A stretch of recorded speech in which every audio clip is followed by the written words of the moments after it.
Hi, Adam. Hi. It's nice to see you again. So, if you recall, yesterday we went over your test results, and I told you that we were going to start working on a strategy to help you learn vocabulary.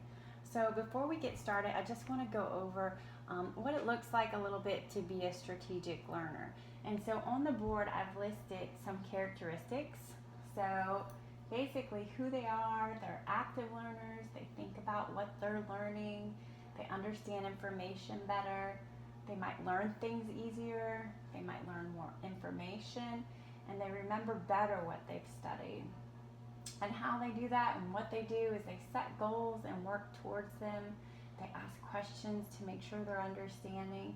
They change and manipulate information to make understanding and remembering easier. They spend less time studying and they use strategies for learning and expressing information.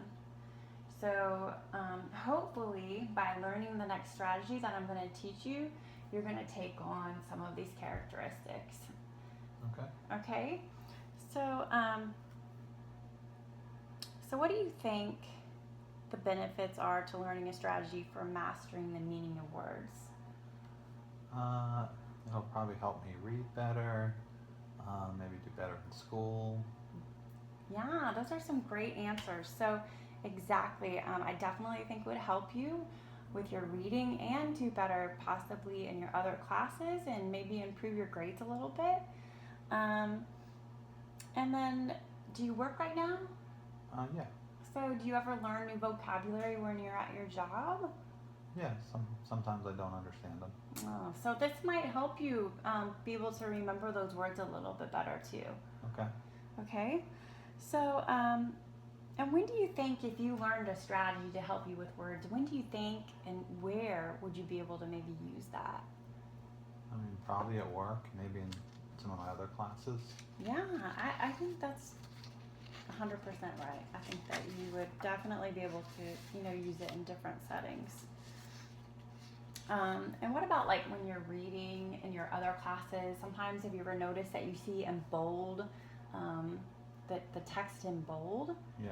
And those normally are important words. And like you said, it might help you remember those words in those classes too, right? Yeah. Okay, so let's go ahead and we're going to review the strategy, okay, actual strategy. So I'm going to put a little visual up here for us. The strategy that we're going to be learning is called LINKS.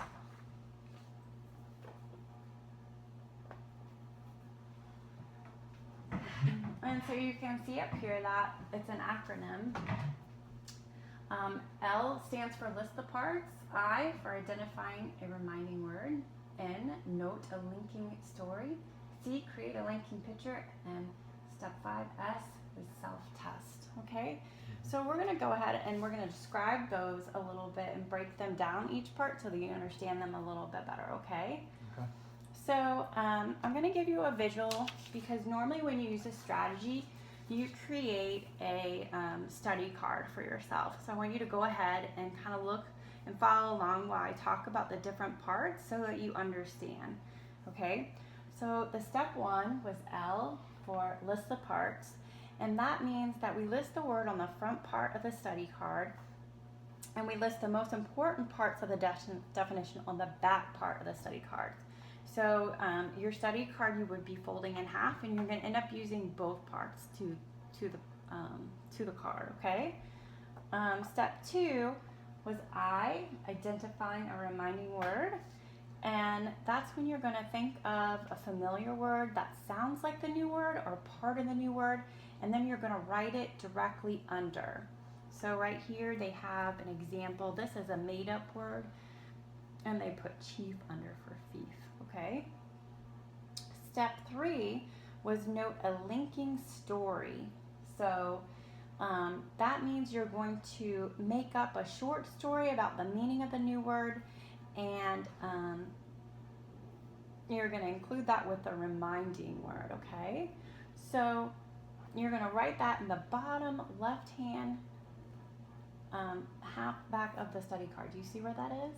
Yeah, right here. Okay, perfect. Good job. And then step 4, you're going to create a linking picture. So this is going to be your own drawing, and it's really to help you imagine in your mind what that word is all about. Okay, so you're going to draw that. Yep, exactly, on the bottom right half of the study card. Okay, step 5 isn't listed on here, but if you notice, there's a step 5 and it says self-test. And when you self-test, what you're going to do is you're going to say the word. Well, you can do it forwards, or you could do it backwards. So, and we'll go into this more in detail, as we get into it. But you're going to say the new word, you're going to say the reminding word, you're going to think of the linking story, then think of the picture, you're going to say the meaning of the new word, and then you're going to check if you're correct. That would be if you do it forwards. You could also do it backwards.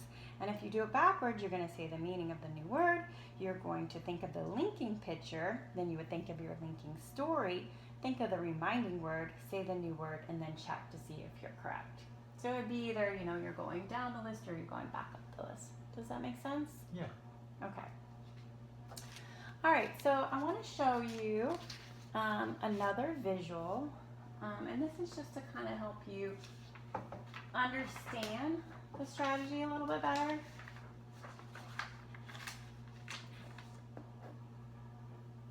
And so if you notice, what's up there? What is that a visual of? A chain? The picture of, yeah, a chain. And so obviously the way that we're spelling links is a little bit different than how it would normally be spelled, but that's just the way that we have it spelled so that we remember. But if you notice, each link is a different part of the steps of the strategy that we just went over, right? And so if we didn't have one of these steps, do you think that the linking chain would be as strong? Well, no, a chain needs all the links. Yeah, exactly. So together, if we have all of them, and if the chain is constructed strongly and we have all the pieces together, then we're probably more apt to, use a strategy and remember it, correct? Mm-hmm. Okay. So do you currently use any strategies when you're trying to learn new vocabulary words? Okay, so you're currently not using any of these steps. No, but I will. Okay. All right, well, that sounds great. All right, so in order for us to learn these steps, I just wanted to make a comparison maybe so it's a little bit easier because it's a lot of information to take in. So maybe it's a little bit easier for you to remember. So it's kind of like teaching somebody to learn how to play basketball. Do you play basketball? Okay, so if you were learning with a coach, right, the first thing they would probably do is the coach would draw out, would make a plan and draw out the plan, right?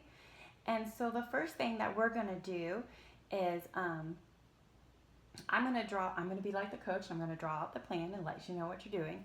And next, what you would do is the coach would probably demonstrate how to do each step, right? Mm-hmm. So being the teacher, I'm going to demonstrate to you how you do each step, okay? After that, we're going to verbally discuss what we need to do, just like a coach might do with his team, right? He would probably verbally describe what they need to do to be successful in the game, correct? And then after that, we'll do some control practice where we practice the strategy together, just like if you were playing basketball, you would then be practicing with your teammates, right? And if we need to, we can either slow it down, right? Or we can speed it up depending on how you're doing with the team, right? Mm-hmm. Or how we're doing together on the strategy, right? After control practice, we'll do an advanced practice, and that's when you'll perform the strategy with real words. And you'll do it for real in the class, and then I'll give you feedback. And so if you were playing basketball, it would be as if your coach were giving you feedback on how you were playing, right? And then, hopefully at that point, we will be ready to use a strategy for real tests. And in basketball, that would probably be a real what? Game. A real game, right. And then lastly, we'll see how the strategy is helping and make changes if necessary. Just like similar to basketball, just It's like the coach would probably be recording things, right? And then you would be watching the videos back, and then you would making adjustments if needed. Make sense? Yeah.